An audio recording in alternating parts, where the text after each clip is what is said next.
ಕೊಟ್ಟಿರುವಿರಿ. ಎಲ್ಲರಿಗೂ ಕೂಡ ಹೃತ್ಪೂರ್ವಕ ಧನ್ಯವಾದಗಳು.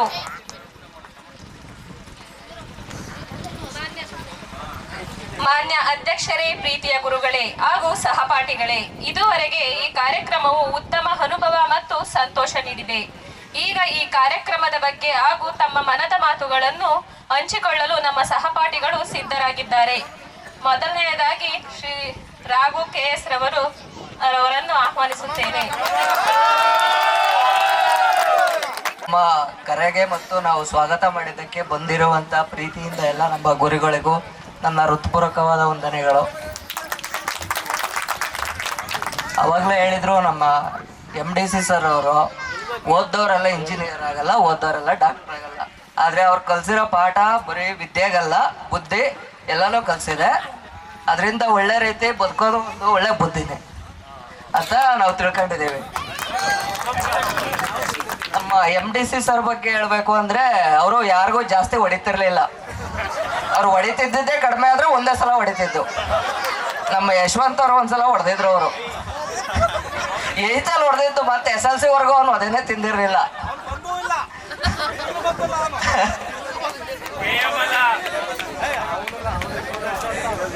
ಇನ್ನ ನಮ್ಮ JDR ಸರ್ ಅವರು 8th ಇದ್ರು.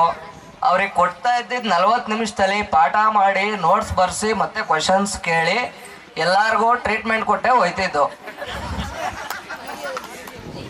JDR ಸರ್ ಅವರು ಎಲ್ಲ ಯೋಗದಿಂದ ಹಿಡ್ಕೊಂಡು ಎಲ್ಲ ಸ್ಪೋರ್ಟ್ಸ್ ಇಂದ ಹಿಡ್ಕೊಂಡು ಎಲ್ಲಾದ್ರಲ್ಲೂ ಅವರು ಆಕ್ಟಿವೇಟ್ ಆಗಿ ಪ್ರಾಕ್ಟಿಕಲ್ ಆಗಿ ತೋರಿಸಿ ಕಲಿಸ್ತಿದ್ರು.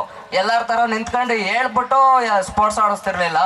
ಮತ್ತೆ ಪ್ರೇಯರ್ಗೆ ಹೋಗೋದು ಹಂಗೆ, ಯೂನಿಫಾರ್ಮ್ ಹಾಕ್ಬೇಕು, ಟೈ ಹಾಕ್ಬೇಕು, ಬೆಲ್ಟ್ ಹಾಕ್ಬೇಕು, ಇನ್ಶರ್ಟ್ ಮಾಡಬೇಕು, ಪ್ರತಿಯೊಂದು ಹೇಳ್ತಿದ್ರು.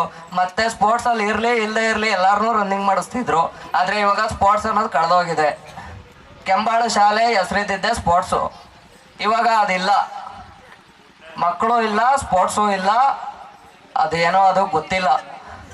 ಗೌರ್ಮೆಂಟ್ ಶಾಲೆಗಳಲ್ಲಿ ಮಕ್ಕಳು ಕೊರತೆ ಜಾಸ್ತಿ ಆಗಿದೆ. ನಮ್ಮ ಸರ್ MK ಮೇಡಮ್ ಅವರು ಅವ್ರದ್ದೆಲ್ಲ ಪೊಯಮ್ ಎಲ್ಲ ಹೇಳು ಅಂದರೆ ನಾವು ಅಲ್ಲೇ ಬೈಂಡ್ ಮೇಲೆ ಬರ್ಕೊಂಡು ಹಂಗೆ ನೋಡ್ಕೊಂಡು ಹೇಳ್ತಿದ್ವಿ. ಆದರೆ ಅವ್ರಿಗೆ ಗೊತ್ತಿರಲಿಲ್ಲ. ಇದು ದೇಶದ ಮೇಲೆಲ್ಲ ಬರೆದು ಹೇಳ್ತಿದ್ವಿ.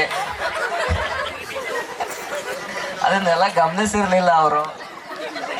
ಇನ್ನ ನಮ್ಮ HM ಅವರಾದ ರೇಣುಕಪ್ಪ ಸರ್ ಅವರು ನಮ್ಮ ಅಮ್ಮವ್ರಿಗೂ ಮಾಸ್ಟ್ರು ಅವರು, ನಮಗೂ ಅವರೇ ಸರ್. ಇನ್ನ YRN ಸರ್ ಅವರು ಎಲ್ಲರಿಗೂ ಒಳ್ಳೆ ರೀತಿನೇ ಹೇಳ್ತಿದ್ರು. ಎಲ್ಲಾದರೂ 25 ಮಾರ್ಕ್ಸ್ ಟೆಸ್ಟ್ ಕೊಟ್ರೆ ನಂದೆಲ್ಲ 7, 8 ಬರ್ತಿತ್ತು. ನೆಕ್ಸ್ಟ್ ಸಲ ಇನ್ನೂ ಇಂಪ್ರೂವ್ ಆಗ್ತೀಯ, ಪಾಸ್ ಆಗ್ತಿದ್ಯಾ ಅಂತ ಹೇಳ್ತಿದ್ರು. ಆದರೆ ನೆಕ್ಸ್ಟ್ ನಂದು 5, 4 ಬಂದ್ಬಿಡೋದು. ಅದಕ್ಕೆ ಇನ್ನು MBT ಸರ್ ಅವರು ಹೊಡಿತಾ ಇದ್ರೆ ಭಯ ಆಯ್ತಿತ್ತು. ನಾವು ಹೆಂಗೋ ಕಷ್ಟ ಬಿದ್ದು ಓದ್ತಿದ್ದೆ ಅವ್ರದ್ದು ಸಬ್ಜೆಕ್ಟು. ಯಾಕೆಂದರೆ ಹೊರಗಡೆ ನಾವು ಸ್ಟಡಿ ಅವರ್ಸಿಗೆ ಹೋದ್ರೆ ಸಾಕಾಗಿತ್ತು. ಒಳಗಡೆ ಇದ್ದವ್ರಿಗೆ ನಾನು ಗೊತ್ತು ಅವ್ರಿಗೆ ಏನು ಟ್ರೀಟ್ಮೆಂಟ್ ಇರ್ತಿತ್ತು ಅಂತ. ಆದರೆ ಈಗ ಆ ಟ್ರೀಟ್ಮೆಂಟ್ಗೆ ಯಾರೋ ಹುಡುಗರು ತಾಕತ್ತು ಇಲ್ಲ ಹೊಡೆಸ್ಕೊಳಕ್ಕೆ, ಆ ಥರ ಹೊಡೆಯೋ ರೂಲ್ಸು ಇಲ್ಲ. ಹಂಗಾಗಿದೆ. ನಮಗೆಲ್ಲ ಪೇರೆಂಟ್ಸ್ ಕರ್ಕೊಬರೋಕ್ಕೆ ಭಯ ಆಯ್ತಿತ್ತು. ಇವಾಗ ಏನಾದರೂ ಒಂದು ಸ್ವಲ್ಪ ಬೈದರೆ ಡೈರೆಕ್ಟ್ ಪೇರೆಂಟ್ಸ್ ಎಲ್ಲ ಪೊಲೀಸ್ ಸ್ಟೇಷನ್ಗೆ ಹೋಗ್ತಾರೆ. ನಾವೆಲ್ಲ ಪೇರೆಂಟ್ಸ್ ಕರ್ಕೊಬರ್ತಿದ್ರೆ ಅವರು ಅಲ್ಲಿಂದ ಹೊಡ್ಕೊಂಡು ಕರ್ಕೊಬಂದು ಇಲ್ಲೂ ಹೊಡೀರಿ ಅಂತ ಹೇಳೋದವರು. ಇವಾಗ ಹಂಗಿಲ್ಲ. ಅವ್ರಿಗೆ ಕೋಲು ಯೂಸ್ ಮಾಡೋಂಗಿಲ್ಲ, ಬೈಯಂಗಿಲ್ಲ, ಹೊಡೆಯಂಗಿಲ್ಲ. ಅದಕ್ಕೆ ಇವಾಗ ವಿದ್ಯೆ ಕಲಿಯೋರ ಸಂಖ್ಯೆ ತುಂಬ ಕಡಿಮೆ ಆಗಿದೆ ಅಷ್ಟೆ, ಇನ್ನೇನಿಲ್ಲ. ಸರಿ ಸರ್, ಇಷ್ಟು ಅವಕಾಶ ಮಾತಾಡೋಕ್ಕೆ ಅವಕಾಶ ಮಾಡಿಕೊಟ್ಟೆ ಎಲ್ಲರಿಗೂ ವಂದನೆಗಳು. ನಮ್ಮ ಸಹಪಾಠಿಯಾದ KS ರಾಘವೇಂದ್ರ ಅವರ ಸಿಹಿಯಾದ ನೆನಪಿನನ್ನು ಹಂಚಿಕೊಂಡಿದ್ದಕ್ಕೆ ಧನ್ಯವಾದಗಳು. ಗಣಿತ ಎಂದರೆ ಭಯವಲ್ಲ, ಅದು ಯೋಚನೆಗೆ ದಾರಿ ಎನ್ನುವಂತೆ ಮಾಡಿ ತೋರಿಸಿದ ಹಾಗೂ ತರ್ಕವೇ ಗಣಿತದ ಜೀವ ಎಂದು ಹೇಳಿಕೊಟ್ಟಂತಹ ನಮ್ಮ ಗಣಿತ ಶಿಕ್ಷಕರಾಗಿರುವ ಶ್ರೀ ಯಶೋಧರನ್ ಸರ್ ಅವರನ್ನು ತಮ್ಮ ಮಾತುಗಳ ಮೂಲಕ ಪ್ರೇರಣೆ ನೀಡಬೇಕೆಂದು ವಿನಂತಿಸಿಕೊಳ್ಳುತ್ತೇನೆ. ಇಂದಿನ ಕಾರ್ಯಕ್ರಮದ ಅಧ್ಯಕ್ಷತೆ ವಹಿಸಿರುವ ಚಂದ್ರಶೇಖರ್ ಸರ್ ಅವರೇ, ನಮ್ಮ ಅವಧಿಯಲ್ಲಿ ಮುಖ್ಯ ಶಿಕ್ಷಕರಾಗಿದ್ದಂಥ ರೇಣುಕಪ್ಪ ಸರ್ ಮತ್ತು ನನ್ನ ಎಲ್ಲ ಸಹಪಾಠಿ ವೃಂದದವರೇ, ವೇದಿಕೆ ಮೇಲಿರುವ ಎಲ್ಲ ಗಣ್ಯರೇ, ನೆಚ್ಚಿನ ವಿದ್ಯಾರ್ಥಿನಿಯರೇ ಮತ್ತು ಪೋಷಕರೇ, 2009-10 ಬ್ಯಾಚು. ಆ್ಯಕ್ಚುಲಿ ನನಗೆ 2 months ಬ್ಯಾಕ್ ಫೋನ್ ಮಾಡಿದ್ರು ಸ್ಟೂಡೆಂಟ್ಸು, ಶೀತ ಎಲ್ಲ ಮಾಡಿದ್ರು. ಸರ್ ಯಾವಾಗ ಇಟ್ಕೊಳ್ಳೋಣ, ಜನವರಿ ಫೆಬ್ರವರಿ ನೀವು ಯಾವಾಗ ಇಟ್ಕೊಳ್ಳಪ್ಪ ಬರ್ತೀನಿ. ನಾನು ಯಾಕೆ ಬರ್ತೀನಿ ಅಂತ ಹೇಳಿದೆ ಅಂದರೆ, ಡಿಸೆಂಬರ್ 7ರಲ್ಲಿ ನಮ್ಮ ಸುನಿ ಅವ್ರ ಬ್ಯಾಚಲ್ಲಿ ಚೆನ್ನಾಗಿ ಮಾಡಿದರು. ಆವಾಗ ನನಗೆ ಸ್ವಲ್ಪ ಇಷ್ಟ ಆಯಿತು. ಹಿಂದೆ 1-2 ಕಾರ್ಯಕ್ರಮ ಮಿಸ್ ಮಾಡ್ಕೊಂಡಿದ್ದೆ. ಸೊ ಇದರಿಂದ ನಾನು ನಿಮ್ಮನ್ನು ನಮ್ಮ ಸ್ನೇಹಿತರೆಲ್ಲ ಒಂದ್ಸತಿ ಮೀಟ್ ಮಾಡೋಂಗಾಗುತ್ತೆ. ಯಾಕಂದರೆ ಇಲ್ಲಿಂದ ಹೊರಗಡೆ ಹೋದ್ಮೇಲೆ ಮುಗೀತು, ನಮ್ಮದೇ ಲೋಕ, ನಮ್ಮದೇ ಇದು. ಇವನ್ ಕಾಲ್ ಮಾಡೋಕ್ಕೂ ಆಗಲ್ಲ ಕೆಲವು ಸತಿ, ಅಷ್ಟು ಬ್ಯುಸಿ ಇರ್ತೀವಿ. ಈ ಒಂದು ಸಿಚುವೇಶನಿಂದ ನಾವು ಎಲ್ಲರೂ ಒಂದ್ಸತಿ ರಿಯೂನಿಯನ್ ಆಗೋಣ ಅನ್ನೋ ಕಾರಣಕ್ಕೆ ಬಂದೆ. ಇನ್ನೊಂದು, ನಾವೇನಾರು ಹೋಮ್ ವರ್ಕು ಅಥವಾ ವರ್ಕ್ ಕೊಟ್ಟರೆ ನೀವು ಬರೀಲಿಲ್ಲ ಅಂದರೆ ನಮಗೆ ಹೆಂಗೆ ಅನಿಸ್ತಿತ್ತು ಹೇಳಿ? ಅಲ್ಲಪ್ಪ, ಸಿಟ್ಟು ಹೊಡೆಯೋದು ಆಮೇಲೆ ನಮಗೆ ಬೇಜಾರಾಗ್ತಿತ್ತಾನೆ. ಅದೇ ಥರ ನೀವು ನಮ್ಮನ್ನು ಕರೆದಿರಾ, ನಾವು ಬರಲಿಲ್ಲ ಅಂದರೆ ಅದಕ್ಕೋಸ್ಕರ ಈ ಒಂದು ಕಾರಣಕ್ಕೆ. ಯಾಕಂದರೆ ಮುಯ್ಯಿ ಅಂತೀವಲ್ಲ, ಆ ಥರ. ಈಗ ನಮಗೆ ನೀವು ಇಷ್ಟೊಂದು ರೆಸ್ಪೆಕ್ಟ್ ಕೊಡ್ತಿದ್ರೆ ನಾವು ಕೊಡಲೇಬೇಕು. ನಮ್ಮನ್ನು ನೀವು ಇಷ್ಟು ಪ್ರೀತಿಯಿಂದ ಕರಿತಿದ್ರೆ ಮೇಲೆ ನಾವು ಪ್ರೀತಿಯಿಂದ ಬರಲೇಬೇಕು. ಆ ಕಾರಣಕ್ಕೋಸ್ಕರ ಬಂದ್ವಿ. ಮತ್ತು ಈಗಿನ ಎಜುಕೇಷನ್ ಬಗ್ಗೆ ತುಂಬ ಚೆನ್ನಾಗಿ ಮಾತಾಡಿದ್ದಾರೆ ನಮ್ಮ ರಾಘವೇಂದ್ರ. ನೋಡಿ, ಅವನು ಯಾರೆಲ್ಲ ಎಂಥ ಕಲೆ ಇರುತ್ತೆ ಅಂದರೆ ಮಾತುಗಾರಿಕೆ ಹೆಂಗಾರ ಬರ್ಬೋದು. ಅದು ರೈತನರಾಗಿರಲಿ, ಇಂಜಿನಿಯರ್ ಆಗಿರಲಿ, ಡಾಕ್ಟರ್ ಆಗಿರಲಿ, ಮಾತುಗಾರಿಕೆ ಎಲ್ಲರಿಗೂ ಬರಲ್ಲ. ಇವಾಗ ನನಗೂ ಅಷ್ಟೇ ಸರಿಯಾಗಿ ಮಾತಾಡೋಕೆ ಬರಲ್ಲ. ಪಾಠ ಮಾಡ್ತೀನಿ, ಬೇಕಾದ್ರೆ 24 hours ಪಾಠ ಮಾಡಿದ್ರೆ ಮಾಡ್ತೀನಿ. ಬಟ್ MD ಸಿಂಗ್ ಟೀಚರ್ ಇದು ಮಾಡೋಕೆ ಬರಲ್ಲ, ಮಾತಾಡೋಕೆ ಬರಲ್ಲ. ಯಾಕಂದ್ರೆ ಅವ್ರು ಕನ್ನಡ ಪಂಡಿತರು ಅವರು. ನಾನೊಂದು AI ಟೆಕ್ನಾಲಜಿ ಬಗ್ಗೆ ಹೇಳಲಿಕ್ಕೆ ಇಷ್ಟಪಡ್ತೀನಿ, ಆರ್ಟಿಫಿಷಿಯಲ್ ಇಂಟೆಲಿಜೆನ್ಸ್. ಸೊ ಅದು ಎಜುಕೇಷನ್ ಫೀಲ್ಡಲ್ಲಿ ಎಂಟರ್ ಆಗಿದೆ ಆಲ್ರೆಡಿ. ಟೀಚರ್ಗೆ ರೀಪ್ಲೇಸ್ ಆಗುತ್ತಾ ಅನ್ನೋ ಒಂದು ಡಿಬೇಟ್ ಆಯಿತು. ಟೀಚರ್ ಬದಲಿಗೆ ಒಬ್ಬ ರೋಬೋಟ್ನ ಕೂರಿಸ್ಬಿಟ್ಟು AI ಪ್ರಕಾರ ಸ್ಟೂಡೆಂಟ್ಸಿಗೆ ಟೀಚ್ ಮಾಡಿದ್ರೆ ಹೆಂಗಿರುತ್ತೆ ಅಂತೇಳಿ ನಡೀತಿದೆ. ಅದು ಆ್ಯಕ್ಚುಲಿ ನಡೀತಿದೆ, ಬಟ್ ಅದು ಫೇಲ್ಯೂರ್ ಆಯಿತು. ಫೇಲ್ಯೂರು ಆಗುತ್ತೆ.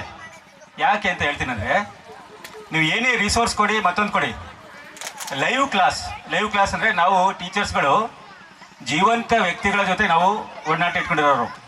ಏನೇ ಡೌಟ್ ಬರಲಿ, ಮತ್ತೊಂದು ಬರಲಿ, ನೇರವಾಗಿ ನಾವು ಫೇಸ್ ಮಾಡ್ತೀವಿ. ಅದೇ ಆರ್ಟಿಫಿಷಿಯಲ್ ಇಂಟೆಲಿಜೆಂಟ್ ಅಥವಾ ರೋಬೋಟ್ ಇವೆಲ್ಲ ಏನಿದೆ ಅಂದರೆ, ಅದಕ್ಕೆ ನಾವು ಏನು ಫೀಡ್ ಮಾಡ್ತೀವಿ, ಏನು ಪ್ರೋಗ್ರಾಮ್ ಕೊಟ್ಟಿರ್ತೀವಿ ಅಷ್ಟಕ್ಕೆ ಮಾತ್ರ ರೆಡಿ ಇರ್ತದೆ. ಅದಕ್ಕಿಂತ ಹೊರತುಪಡಿಸಿ ಬೇರೆ ಏನಾರು ಪ್ರಶ್ನೆ ಬಂತಂದರೆ ಅದಕ್ಕೆ ಟೈಮ್ ಬೇಕು, ಅಥವಾ ಬೇರೆ ಯಾರು ಪ್ರೋಗ್ರಾಮರ್ ಅದಕ್ಕೆ ಹಾಕಬೇಕು. ಅದಕ್ಕೆ ಸೊಲ್ಯೂಷನ್ ಅದಕ್ಕೆ ಹಾಕಿದರೆ ಮಾತ್ರ ಅದಕ್ಕೆ ರಿಪ್ಲೈ ಮಾಡೋಕ್ಕಾಗೋದು. ಬಟ್ ಲೈವ್ ಕ್ಲಾಸಸ್ಸಲ್ಲಿ ಅಂದರೆ ನಾವು ಮಾಡೋಂಥ ಪಾಠಗಳಲ್ಲಿ 99% ನಿಮ್ಮ ಡೌಟ್ಗಳಿಗೆ ಆನ್ಸರ್ ಅಲ್ಲೇ ಸಿಗುತ್ತೆ. 99% ಆಲ್ಮೋಸ್ಟ್ ಎಲ್ಲ ಟೀಚರ್ಸ್ಗಳು ಕೂಡ ಆ ಸಬ್ಜೆಕ್ಟಲ್ಲಿ ತರವಾಗಿರಿಂದನೇ ಮತ್ತು ಈ ಪೊಸಿಷನ್ಗೆ ಬಂದಿರೋದು. ನೀವು ಏನೇ ಡೌಟ್ ಕೇಳಿದ್ರು 99%, 100% ಹೇಳಲ್ಲ. ಯಾಕಂದರೆ ನಮಗೂ ಕೆಲಸದ ಗೊತ್ತಾಗಲಿಲ್ಲ ಅಂದರೆ ನಾಳೆ ಬಂದು ಹೇಳ್ತೀನಪ್ಪ ಅಂತ ಹೇಳ್ತೀವಿ. 99% ನಿಮಗೆ ಆ ಸ್ಪಾಟಲ್ಲೇ ನಿಮಗೆ ಆ ಡೌಟ್ ಕ್ಲಾರಿಫೈ ಆಗುತ್ತೆ. ಇದು ಲೈವ್ ಅಂದರೆ ಜೀವಂತ ವ್ಯಕ್ತಿಗಳ ನಡುವೆ ಸಂಬಂಧ. ಅದನ್ನು ನಾವು ಒಬ್ಬ ಮೆಷಿನಿಗೆ ನಿಲ್ಲಿಸಿದ್ರೆ ಯಾವ ಥರ ಆಗುತ್ತೆ. ಬಟ್ ಹೈಯರ್ ಎಜುಕೇಷನಲ್ಲಿ ಆಗುತ್ತೆ. ಹೈಯರ್ ಎಜುಕೇಷನಲ್ಲಿ ಅವ್ರು ಬೇಕಿದ್ರೆ ಅವ್ರ ರಿಸೋರ್ಸ್ ಸಿಗುತ್ತೆ, ಉಳ್ಕೊಳ್ತಾರೆ, ಬರ್ತಾರೆ. ನಿಮಗೆ ನಾವು ಕೊಡುವಂಥ ನೋಟ್ಸು ಬುಕ್ಕನ್ನೇ ಓದೋಕ್ಕಾಗಲ್ಲ. ನೀವು ಬೇರೆ ಕಡೆಯಿಂದ ಲೈಬ್ರರಿ ನೋಡಿ, ಇಂಟರ್ನೆಟ್ ನೋಡಿದ್ರೆ ಬೇರೆ ನೋಡ್ತೀರಾ, ಅದು ಬೇರೆ ವಿಚಾರ. ಹಾಗಾಗಿ ಅವೆಲ್ಲ ನೋಡಿ ಅಂದರೆ ಆಗಲ್ಲ. ಸೊ ಕ್ಲಾಸ್ ರೂಮ್ಗಳಲ್ಲಿ ಪ್ರೈಮರಿ ಅಪ್ ಟು 10ವರೆಗೂ ನನ್ನೊಂದು ಅಭಿಪ್ರಾಯ, ಅಪ್ ಟು 10 ಅಥವಾ PUC ಅನ್ಕೊಳ್ಳಿ, PUCವರೆಗೂ ಕೂಡ AI ಆಸ್ ಎ ಟೀಚರಾಗಿ ಬರೋಕ್ಕೆ ಚಾನ್ಸಸ್ಸೇ ಇಲ್ಲ. ಸೊ ಅಷ್ಟು ಒಂದು ಪ್ರಾಧಾನ್ಯತೆ ಇರುವಂತಹ ಒಂದು ವೃತ್ತಿಯಲ್ಲಿ ನಾವಿದ್ದೀವಿ. ನಮ್ಮನ್ನೆಲ್ಲ ಕರೆದು ಇಲ್ಲಿ ಸನ್ಮಾನ ಮಾಡಿದ್ರ ನಿಜವಾಗ್ಲೂ ನಾವೆಲ್ಲ ಚಿರಋಣ ಆಗಿದ್ದೀವಿ. ಇಷ್ಟು ಮಾತಾಡಲಿಕ್ಕೆ ಅವಕಾಶ ಕೊಟ್ಟಂತೆ ಎಲ್ಲರಿಗೂ ಒದಗಿಸುತ್ತಾ ನನ್ನ ಮಾತಾಡ್ತೀನಿ. ಅಲ್ಲಿ ಹೊಸ ಉತ್ಸಾಹ ಮತ್ತು ಆತ್ಮವಿಶ್ವಾಸ ತುಂಬಲಿ ಎಂದು ಹೇಳುತ್ತಾ ನಮ್ಮ ವೈರನ್ ಸರ್ ಅವರಿಗೆ ಹೃತ್ಪೂರ್ವಕ ಧನ್ಯವಾದಗಳನ್ನು ತಿಳಿಸುತ್ತೇನೆ. ವಿದ್ಯಾರ್ಥಿಗಳಲ್ಲಿ ಶಿಸ್ತು, ಆತ್ಮವಿಶ್ವಾಸ ಮತ್ತು ಕ್ರೀಡಾ ಮನೋಭಾವವನ್ನು ಬೆಳೆಸುವ ನಮ್ಮ ದೈಹಿಕ ಶಿಕ್ಷಕರಾದ GD ರವೀಂದ್ರ ಸರ್ ಅವರನ್ನು ಅವರ ಅನಿಸಿಕೆಗಳನ್ನು ಹಂಚಿಕೊಳ್ಳಲು ವಿನಮ್ರವಾಗಿ ಸ್ವಾಗತಿಸುತ್ತೇನೆ. ಈ ಪ್ರೌಢಶಾಲೆಯ ಮುಖ್ಯ ಶಿಕ್ಷಕರಾದಂತಹ ಶ್ರೀಯುತ ಚಂದ್ರಶೇಖರ್ ಸರ್ ಅವರೇ, ಹಾಗೂ ಮೊದಲ ಬಾರಿಗೆ ನಾನು ಕೆಂಬಾಳಿಗೆ ಬಂದಾಗ ನಮಗೆ ಮುಖ್ಯ ಶಿಕ್ಷಕರಾಗಿ ಅವರ ಜೊತೆ ಕರ್ತವ್ಯ ನಿರ್ವಹಿಸಿದಂತಹ ರೇಣುಕಪ್ಪ ಸರ್ ಅವರೇ, ಹಾಗೂ ಪ್ರಾಥಮಿಕ ಶಾಲೆಯ ಮುಖ್ಯ ಶಿಕ್ಷಕರೇ, ಹಾಗೂ ಎಲ್ಲ ನನ್ನ ನೆಚ್ಚಿನ ಸಹೋದ್ಯೋಗಿ ಮಿತ್ರರೇ, ಈ ಒಂದು ಕಾರ್ಯಕ್ರಮ ಗುರುವಂದನೆ ಕಾರ್ಯಕ್ರಮ ಮತ್ತು ಸ್ನೇಹ ಸಮ್ಮೇಳನ, ಈ ಒಂದು ಕಾರ್ಯಕ್ರಮಕ್ಕೆ ನಮಗೆ ಮೊದಲಿಗೆ ಕರೆ ಮಾಡಿ ಕರೆದಾಗ ತುಂಬ ಸಂತೋಷವಾಯಿತು. ಯಾಕೆಂದರೆ ನಾವಿಲ್ಲಿ ಕೆಂಬಾಳಿಗೆ ಸುಮಾರು 4 ಬಾರಿ ಈ ಒಂದು ಗುರುವಂದನ ಕಾರ್ಯಕ್ರಮಕ್ಕೆ ಬಂದಿದ್ದೇನೆ. ಹಿಂದೆ ಸಹ 4 ಬಾರಿ ಕಾರ್ಯಕ್ರಮವನ್ನು ಆಯೋಜಿಸಿದ್ರು. ಆದರೆ ಪ್ರತಿಯೊಂದು ಕಾರ್ಯಕ್ರಮದಲ್ಲೂ ಸಹ ವ್ಯತ್ಯಾಸ ಕಾಣ್ತಾನೆ ಇದ್ದೀವಿ. ಅಂದರೆ ಇಂಪ್ರೂವ್ಮೆಂಟ್ ಆಗ್ತಾ ಹೋಗ್ತಾ ಇದೆ. ಯಾಕೆಂದರೆ ಇವತ್ತು ಬರೋಕ್ಕೆ ನಾನು ಚಾನ್ಸಸ್ ಇರಲಿಲ್ಲ, ಯಾಕೆ ತುಂಬ ಕೆಲಸ ಇತ್ತು. ಆಮೇಲೆ ಒಂದು 2-3 ದಿನ ನಾನು ಬೇರೆ ಕಡೆ ಜರ್ನಿ ಮಾಡಿದ್ದೆ. ಆದರೂ ನೀವು ಇಷ್ಟೆಲ್ಲ ಪ್ರೀತಿ ಇಟ್ಟು ವಿಶ್ವಾಸ ಇಟ್ಟು ನಮ್ಮನ್ನು ಕರೆದಿದ್ರಂದಾಗ ನಾವು ನಿಮ್ಮನ್ನು ಮಿಸ್ ಮಾಡ್ಕೊಳ್ತಿದ್ದು. ಆ ಒಂದು ದೃಷ್ಟಿಯಿಂದ ನಾನು ಬೆಳಗ್ಗೆ 8:00 ಮನೆ ಬಿಟ್ಟೆ, 10 ಕಾಲಿಗೆ ಇಲ್ಲಿದ್ದೀನಿ ನಾನು ಕಾರಲ್ಲಿ ಬಂದೆ. ಯಾಕಂದರೆ ಸಮಯದ ಅಭಾವದಿಂದ ಆಗಬಿಟ್ಟು ಮೊದಲಿಗೆ ನಾನು 2009 ಮತ್ತು 10ನೇ ಬ್ಯಾಚಿನ ಎಲ್ಲ ಹಳೆ ವಿದ್ಯಾರ್ಥಿಗಳಿಗೂ ನನ್ನ ವೈಯಕ್ತಿಕವಾಗಿ ಎಲ್ಲರಿಗೂ ಸಹ ತುಂಬ ಅಭಿನಂದನೆ ಸಲ್ಲಿಸ್ತಿದ್ದೇನೆ. ಈ ಒಂದು ಕಾರ್ಯಕ್ರಮದ ವಿಶೇಷ ಅಂದರೆ ಈಗ ಈ ಹಿಂದೆ ನಡೆದಂಥ ಕಾರ್ಯಕ್ರಮದಲ್ಲಿ ನಾವು ಪ್ರೌಢಶಾಲಾ ಶಿಕ್ಷಕರು ಮಾತ್ರ ಕರೆದಿದ್ರಿ, ಆದರೆ ಈ ಸಲ ಪ್ರಾಥಮಿಕ ಶಾಲಾ ಶಿಕ್ಷಕರು ಸಹ ಕರೆದಿದ್ದೀರಾ. ಯಾಕಂದರೆ ಎಲ್ಲ ಮಕ್ಕಳು ಪ್ರಾಥಮಿಕ ಶಾಲಾ ಶಿಕ್ಷಕರನ್ನ ಮರ್ತ್ಬಿಡ್ತೀರಾ ಬೇಗ, ಆದರೆ ಹೈಸ್ಕೂಲವರು ಜ್ಞಾಪನ ಇಡ್ತೀರಾ. ಆದರೆ ಇದೊಂದು ವಿಶೇಷ. ಹಾಗೆ ಮೆರವಣಿಗೆನ ಸಹ ಮಾಡಿದ್ದೀರಾ. ಬ್ಯಾನರಲ್ಲಿ ನಮ್ಮ ಬ್ಯಾಚಿನ ಫೋಟೋ ಇದೆ, ಅದು ನೋಡಿ ತುಂಬ ಖುಷಿ ಆಯಿತು. ಹಾಗಾಗಿ ಪ್ರತಿಯೊಂದು ಕಾರ್ಯಕ್ರಮದಲ್ಲೂ ಸಹ ವಿಶೇಷ ಕಾಣ್ತಿದ್ದೀವಿ. ಕಳೆದ ಬಾರಿ ನಮ್ಮ ಸುನಿಲ್ ಆಗ್ಬೋದು, ಅವರ ಒಂದು ತಂಡ ತುಂಬ ಅತ್ಯುತ್ತಮವಾಗಿ ಒಂದು ಸ್ನೇಹ ಸಮ್ಮೇಳನ ಮತ್ತು ಗುರುವಂದನಾ ಕಾರ್ಯಕ್ರಮ ಆಯೋಜಿಸಿದರು. ಅವರಿಗೂ ಸಹ ಈ ಒಂದು ಸಂದರ್ಭದಲ್ಲಿ ಧನ್ಯವಾದ ಹೇಳ್ತೀನಿ. ಹಾಗೆ ನಮ್ಮ ಹಳ ವಿದ್ಯಾರ್ಥಿಗಳು ಬಂದರೆ ಅನುರಾಧ ಆಗ್ಬೋದು, ಶ್ರುತಿ ಆಗ್ಬೋದು, ಮತ್ತು ಹೆಸರು ಗೊತ್ತಾಗ್ತಿಲ್ಲ, ದಯವಿಟ್ಟು ಹುಷಾರಾಣಿ ಆಗ್ಬೋದು, ಇವರೆಲ್ಲ ಬಂದಿದ್ದಾರೆ. ಯಾಕಂದರೆ ನೀವು ಸಹ ನಮಗೆ ಗೊತ್ತಿರಲಿಲ್ಲ, ಅದಕ್ಕೆ ನಾನು ಫಸ್ಟು ಇಂಟ್ರೊಡ್ಯೂಸ್ ಮಾಡ್ಬೇಕಾದ್ರೆ ಹೇಳಿ ನಿಮ್ಮ ಹೆಸರು ಹೇಳಿ ಅಂತ ಹೇಳಿದೆ. ಯಾಕಂದರೆ ಕೆಲವರು ಫೇಸ್ ಕಟ್ ಗೊತ್ತಾಗುತ್ತೆ, ಕೆಲವ್ರಿಗೆ ಗೊತ್ತಾಗಲ್ಲ. ಆದರೆ ಈ ಒಂದು ನೀವು ಮಾಡಿರುವಂಥ ಒಂದು ಆಯೋಜನೆ ನಮ್ಮೆಲ್ಲರಿಗೂ ತುಂಬ ಖುಷಿ ತಂದಿದೆ. ಹಾಗಾಗಿ ನಾನು ಕೆಂಬಾಳಿ ಬಂದಾಗ ಒಂದು ಕ್ರೀಡೆಯಲ್ಲಿ ಏನಾರು ಒಂದು ಅಚೀವ್ ಮಾಡಬೇಕು, ಒಂದು ಸಾಧನೆ ಮಾಡಬೇಕು, ನಮ್ಮ ಮಕ್ಕಳು ರಾಷ್ಟ್ರ ಮಟ್ಟ ತನಕ ಹೋಗಬೇಕು, ರಾಜ್ಯ ಮಟ್ಟ ತಲುಪಿಸ್ಬೇಕಂತ ಒಂದು ಆಸೆ ಇಟ್ಕೊಂಡು ಬಂದೆ. ಅದೇ ರೀತಿ ಇಲ್ಲಿನ ಎಲ್ಲ ವಿದ್ಯಾರ್ಥಿಗಳು ಮತ್ತು ನಮ್ಮ ಮುಖ್ಯ ಶಿಕ್ಷಕರು ರೇಣುಕಪ್ಪ ಸರ್ ಅವರು, ಎಲ್ಲ ಸಹ ಶಿಕ್ಷಕರು, ಅದೇ ರೀತಿ ಮುಖ್ಯವಾಗಿ ನಮ್ಮ MK ಮೇಡಮ್ ಅವರು ಯಾವುದೋ ಟೂರ್ನಮೆಂಟ್ ಹೋದಾಗ ಅವರೇ ಕುಣಿತಾ ಇದ್ರು ಮಕ್ಳಿಗಿಂತ. ಅಷ್ಟು ಇಂಟ್ರೆಸ್ಟ್ ಕೊಡ್ತಿದ್ರು, ಅಷ್ಟು ಪ್ರೋತ್ಸಾಹ ಕೊಡ್ತಿದ್ರು. ಯಾವುದೇ ಟೂರ್ನಮೆಂಟ್ ಕರ್ಕೋದ್ರು ಅವರೇ ನಮ್ಮ ಟೀಮ್ ಮ್ಯಾನೇಜರ್ ಬರ್ತಾಯಿದ್ರು. ಅಂದರೆ ಕ್ರೀಡೆ ಅಂದರೆ ಅಷ್ಟು ಆಸಕ್ತಿ ಇತ್ತು ಅವರಿಗೆ. ಹಾಗಾಗಿ ನಾನು ಸಹ ತುಂಬ ಹಾರ್ಡ್ ವರ್ಕ್ ಮಾಡ್ತಿದ್ದೆ. ಯಾಕಂದರೆ ನಾವೇನೇ ಒಂದು ನಮಗೆ ಸರ್ಕಾರಿ ಕೆಲಸ ಸಿಕ್ಕಿದೆ, ಆದರೆ ನಾವು ಏನಾರು ಒಂದು ಅಚೀವ್ ಮಾಡ್ಬೇಕು. ಅದರಲ್ಲಿ ಕೆಲಸ ಸಿಕ್ಕಿದೆ, ಸಂಬಳ ಸಿಕ್ಕಿದೆ ಅಂತ ನಾವು ಪ್ರಯೋಜನ ಇಷ್ಟಪಟ್ಟರಾಗಲ್ಲ. ಆದರೆ ಏನಾರು ಮಾಡಿ ಅಚೀವ್ ಮಾಡಿ ತೋರಿಸ್ಬೇಕು. ಹಾಗೆ ನೀವು ಎಲ್ಲ ವಿದ್ಯಾರ್ಥಿಗಳು ನೀವು ಬಂದು ಪರಿಚಯ ಮಾಡಿಕೊಟ್ಟಾಗ ನಮಗೆ ತುಂಬ ಖುಷಿ ಆಯಿತು. ಎಲ್ಲರೂ ಎಲ್ಲ ಡಿಪಾರ್ಟ್ಮೆಂಟಲ್ಲಿದ್ದೀರಾ, ಹೌದಲ್ವಾ? ಕೆಲವರು ಸರ್ಕಾರಿ ಕೆಲಸದಲ್ಲಿದ್ದೀರಾ, ಕೆಲವರು ರೈತರಾಗಿದ್ದೀರಾ, ಕೆಲವರು ಇಂಜಿನಿಯರ್ ಇದ್ದೀರಾ, ಹೌದಲ್ವಾ? ಹಾಗಾಗಿ ಎಲ್ಲ ಇದರಲ್ಲೂ ನೀವು ಭಾಗವಹಿಸಿದ್ದೀರಾ. ಹಾಗಾಗಿ ಕೆಲವರು ತುಂಬ ಗೃಹಿಣಿಯಾಗಿ ಇದ್ದೀರಾ. ಹಾಗೆ ಯಾಕಂದರೆ ಅವರವರ ಒಂದು ವೃತ್ತಿ, ಅವರವರ ಒಂದು ಟ್ಯಾಲೆಂಟಿಂದ ನೀವು ಆಯಾ ಒಂದು ವೃತ್ತಿಗೆ ಹೋಗಿದ್ದೀರಾ. ಹಾಗಾಗಿ ಅದಕ್ಕೆ ನಾವು ತುಂಬ ಇಷ್ಟ ಆಯಿತು.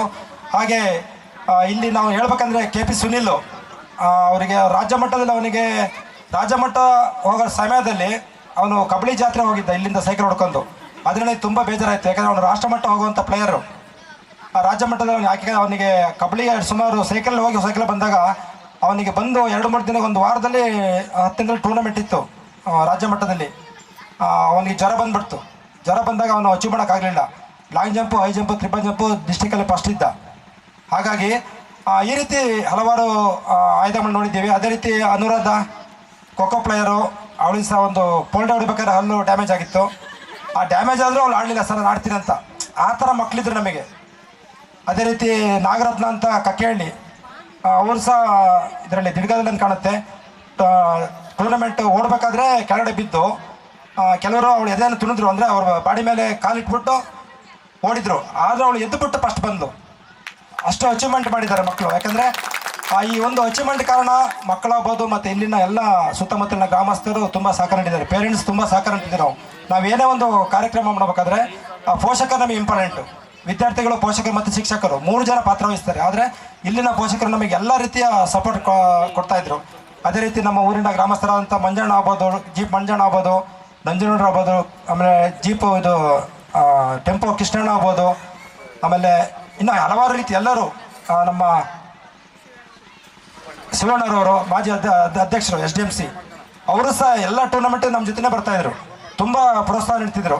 ಹಾಗಾಗ್ಬಿಟ್ಟು ನಾವು ಅಚೀವ್ ಮಾಡಬೇಕಂದ್ರೆ ನಾವು ಒಬ್ಬನಿಂದ ಏನು ಮಾಡೋಕ್ಕಾಗಲ್ಲ. ಇವರೆಲ್ಲರ ಸಹಕಾರದಿಂದ ಮತ್ತು ನಿಮ್ಮೆಲ್ಲರ ಒಂದು ಸಹಕಾರದಿಂದ ನಾವು ಕೆಂಬಾಳೆ ಶಾಲೆ ಒಂದು ರಾಜ್ಯ ಮಟ್ಟದಲ್ಲಿ ಮತ್ತು ರಾಷ್ಟ್ರ ಮಟ್ಟದಲ್ಲಿ ಹೆಸರು ಮಾಡ್ತು.